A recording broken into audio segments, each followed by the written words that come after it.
After the battle ended, Junho and Skaya went to the tavern, where Junho shared everything he had learned from those fiends. He informed her about a bunch of fiends in the Canal Mountain. Skaya asked him if they should make a move or lie low.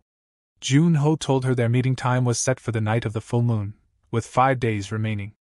Skaya expressed frustration, reminiscing about the time when everything was peaceful before the situation took a turn.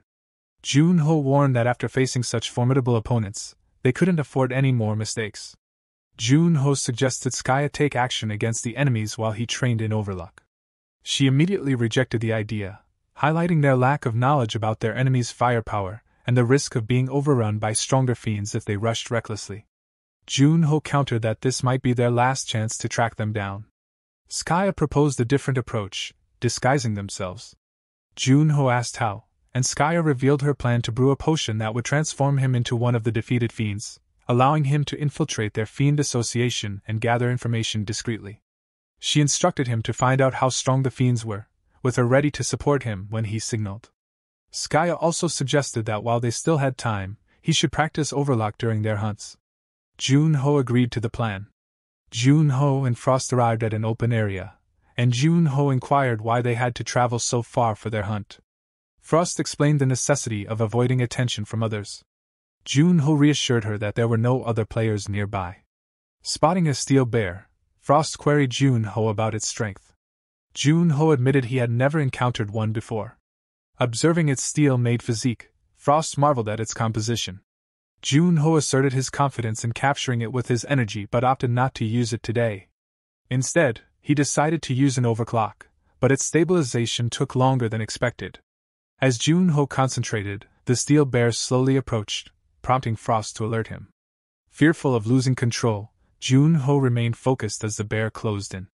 Swiftly, the steel bear attacked, but Junho managed to evade its attack. He was amazed by its power. He thought if this thing had spawned in a gate on Earth, the people there wouldn't be able to land a single attack. Lost in his thoughts, Junho was caught off guard as the steel bear launched another attack with its fierce claws, landing a blow on him. Junho blocked the attack with his sword but was forced back by the force of the impact. Frost told him fighting with brute force is pointless. Acknowledging the truth in her words, Junho activated Overlock and sprinted toward the bear, delivering a powerful blow with his sword that pierced through its defenses, ultimately killing it completely. Junho was taken aback by how easily the steel bear had fallen. Frost approached, commenting on Junho's lack of control over his powers and remarking that he was still not prepared for battle. Frustrated by his limited time for the meeting, Junho pondered his options.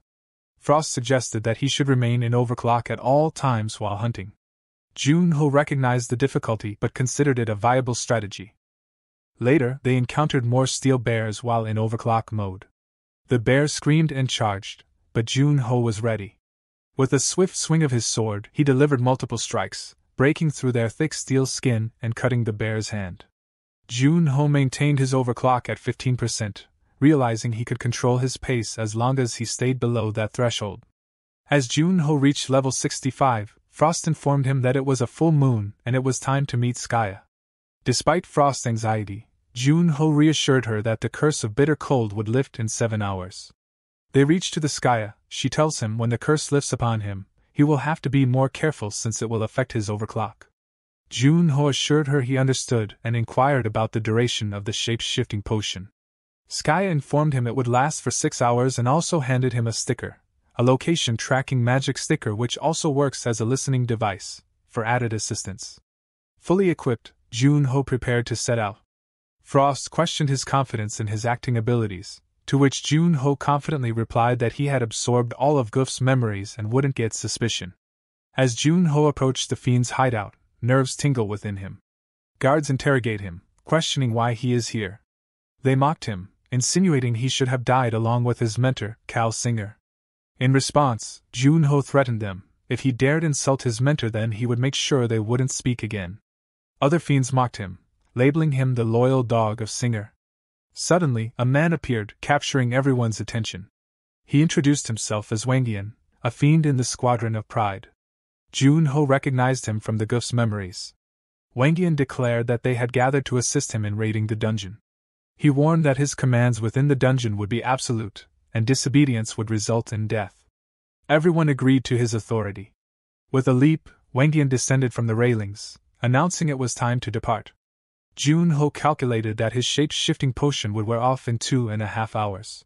If the curse of the bitter cold also lifted, it would be too risky to rely on overclock. Jun-ho resolved to use his Watchguard of Darkness and Frost skills in the upcoming battle. They arrived at the dungeon door, where Wang Yan explained that it was a door-type dungeon, meaning no one could leave until the raid was complete. Opening the door, Wang Yan went inside, and a bright light flashed them as they were transported into the dungeon. Confused, one of the individuals questioned their whereabouts and the whereabouts of Lord Wang Yan. Another person, a girl, shared the same confusion, finding trapped and wondering if Goof was behind it. Jun-ho reassured them, explaining that similar gates existed on Earth, and upon entry, groups would separate.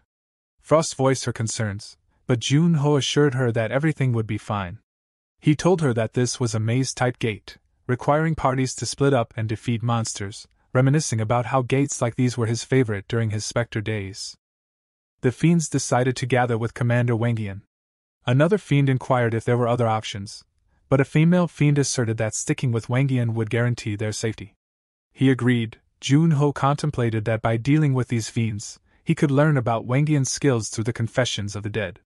However, he had to proceed cautiously, unsure of the dungeon's size and if rooms were interconnected. As Jun-ho attempts to leave the room, the fiends stop him, insisting they go first. Observing their surroundings, Jun-ho noted the high walls and absence of traps. Progressing further, they discovered the dungeon was huge, yet encountered no monsters.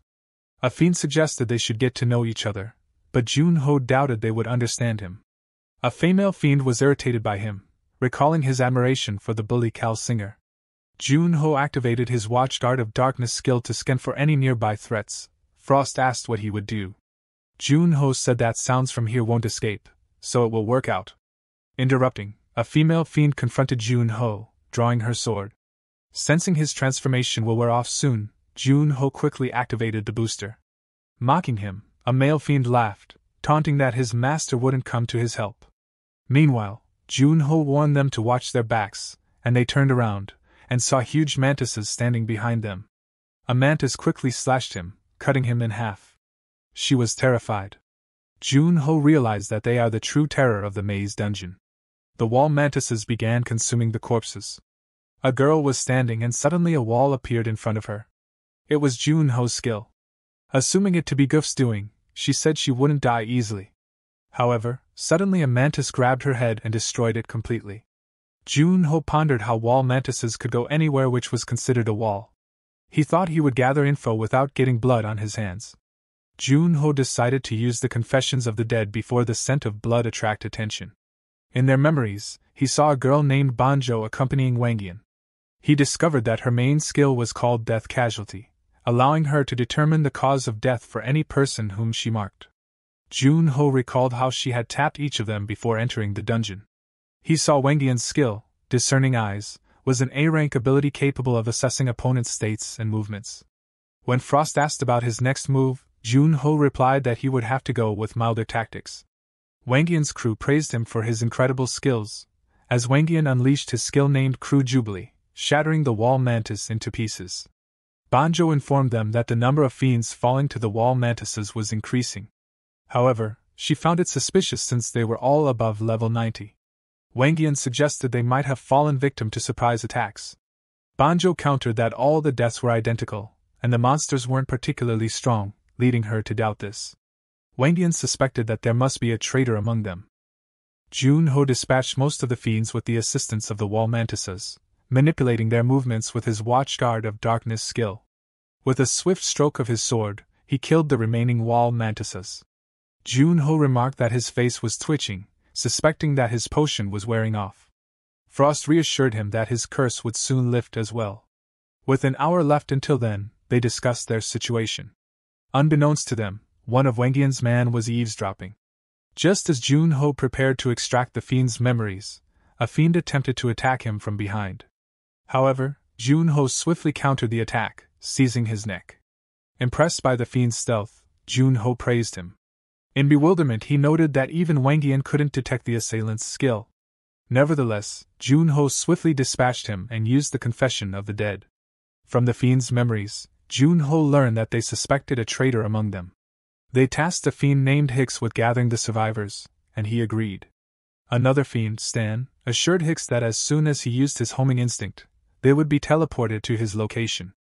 Junho was shocked to discover that he had been exposed. Suddenly, Hicks' body began to glow, indicating that his skill had been activated. Wangian confronted Junho, finding it amusing that the killer was Goof. Frost expressed concern about the situation and asked how much time was left for the curse to lift. Junho replied that there were still 50 minutes remaining. Stan questioned why Goof would betray them. Junho was stronger than Cal Singer when he fought, but he was still affected by the bitter cold and hadn't fully mastered overclock. He realized that he would need to rely on Frost's powers. He asked didn't Natsude Hello take him under his wing. He was in an even better position, so he asked why he would pull this stunt. Wangian swiftly closed the distance, determined to uncover the truth. As his punch neared, Junho quickly drew his sword to block the blow, impressing Wangian with his agility. Undeterred, Wangian launched another attack, only to have Juno block it once again. Wangian asked if he really is Goof, landing multiple punches that were deflected by Junho's sword. Junho recognized Wangian as a heavy hitter and realized the danger of taking a direct hit. Wangian was excited for the fight. Stan asked if they should intervene. Banjo told him he will handle it. Frost cautioned that the booster alone would not be sufficient. Junho activated his Watchguard of Darkness. Wangian to suspect it must be his otherworldly battlefield skill, revealing that he always wondered why his chief thinks he is so valuable. Wangian charged forward, prompting Junho to ponder why Goof was valuable according to his chief and thought he will have to read Wanghyan's memories as well. Junho unleashed Watchdog's shadows, but Wangian effortlessly destroyed them with a single punch, shocking Junho. He closed in, said he understood why his chief thinks he is valuable. Because using him it might be possible to create a new specter. Junho countered with his frost skill, creating ice to block Wangian's attack.